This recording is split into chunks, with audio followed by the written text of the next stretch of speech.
معزز ناظرین کرام، السلام علیکم ورحمۃ اللہ وبرکاتہ۔ آپ تمام ناظرین کا خالدی نیٹ ورک میں خیر مقدم ہے۔ اگر آپ نے ہمارا چینل اب تک سبسکرائب نہیں کیا ہے تو سب سے پہلے اس چینل کو سبسکرائب کر لیں اور ساتھ ہی بیل آئیکن کو بھی پریس کرتے جائیں تاکہ آپ کو ہر آنے والی نئی ویڈیو کی نوٹیفیکیشن ملتی رہے۔ ناظرین کرام، آج ہم آپ کے لیے پھر سے ایک نصیحت آمیز حکایت لے کر کے حاضر ہوئے ہیں، جس کا عنوان ہے حرام کو چھوڑنے کا نتیجہ۔ بغور سماعت فرمائیں اور اس پر عمل بھی کریں۔ دمشق کے ادیب شیخ علی طنطاوی نے اپنی یادداشتوں میں لکھا ہے کہ دمشق میں ایک بہت بڑی مسجد ہے کہ جو مسجد جامع توبہ کے نام سے مشہور ہے۔ اس مسجد کا نام مسجد توبہ رکھنے کی وجہ یہ ہے کہ وہاں پہلے فحشاء و منکرات کا مرکز تھا۔ 7ویں ہجری میں ایک مسلمان بادشاہ نے اس کو خرید کر وہاں ایک مسجد تعمیر کرائی۔ ایک طالب علم جو کہ بہت زیادہ غریب اور عزت نفس میں مشہور تھا، وہ اسی مسجد کے ایک کمرے میں ساکن تھا، یعنی کہ رہتا تھا۔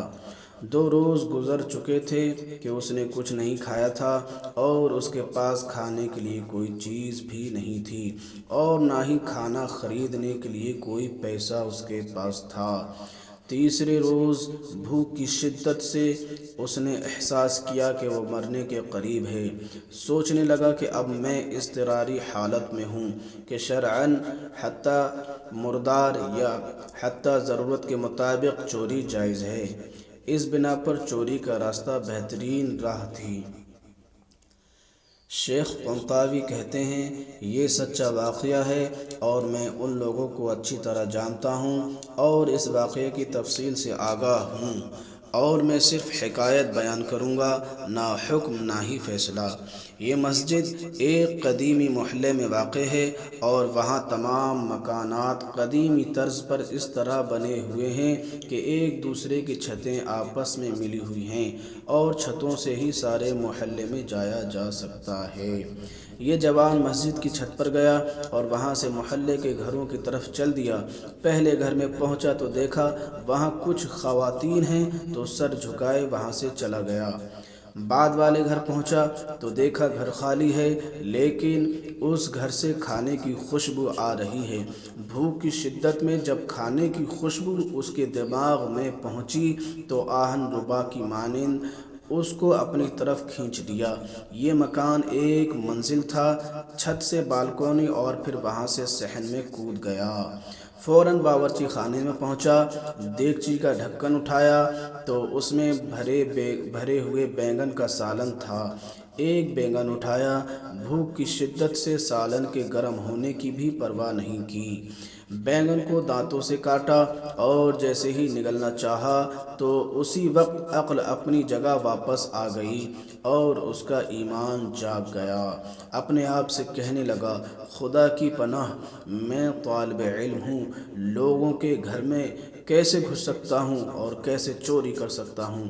اپنے اس فعل پر شرم آ گئی، پشیمان ہوا اور استغفار کیا اور پھر بینگن کو واپس دیگچی میں رکھ دیا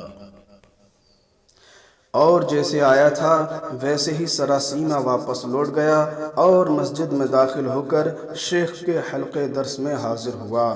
در حالانکہ بھوک کی شدت سے سمجھ نہیں پا رہا تھا کہ شیخ کیا درس دے رہے ہیں۔ جب شیخ درس سے فارغ ہوئے اور لوگ بھی متفرق ہو گئے تو ایک خاتون مکمل حجاب میں وہاں آئی۔ اس زمانے میں خواتین کے بغیر حجاب کے وجود نہیں تھا۔ شیخ سے کچھ گفتگو کی اور وہ طالب علم ان دونوں کی گفتگو نہیں سمجھ سکا۔ شیخ نے اپنے اطراف میں نگاہ کی تو اس طالب علم کے علاوہ کسی کو وہاں نہیں پایا۔ پھر اس کو آواز دی اور کہا، تم شادی شدہ ہو؟ جوان نے کہا، نہیں۔ شیخ نے کہا، تم شادی نہیں کرنا چاہتے؟ جوان خاموش رہ گیا۔ شیخ نے پھر کہا، مجھے بتاؤ تم شادی کرنا چاہتے ہو یا نہیں؟ اس جوان نے جواب دیا، خدا کی قسم میرے پاس ایک لقمہ روٹی کے لیے پیسے نہیں ہیں، میں کس طرح شادی کروں؟ شیخ نے کہا، یہ خاتون آئی ہے، اس نے مجھے بتایا ہے کہ اس کا شوہر وفات پا گیا ہے اور اس شہر میں بے کس ہے، اور اس کا دنیا میں سوائے ایک ضعیف چچا کے کوئی عزیز و رشتہ دار نہیں ہے۔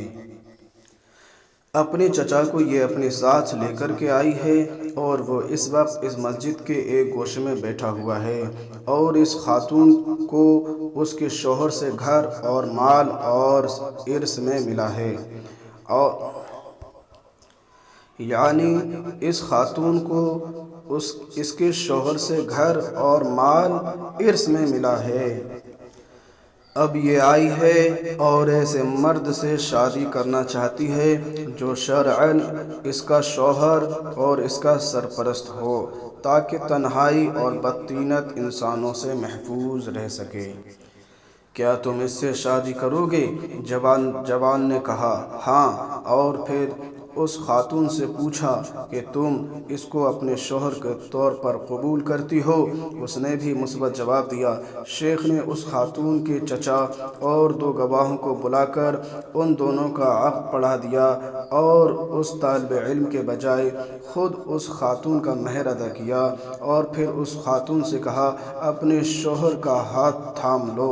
اس نے ہاتھ تھام لیا اور اپنے گھر کی طرف اپنے شوہر کی رہنمائی کی۔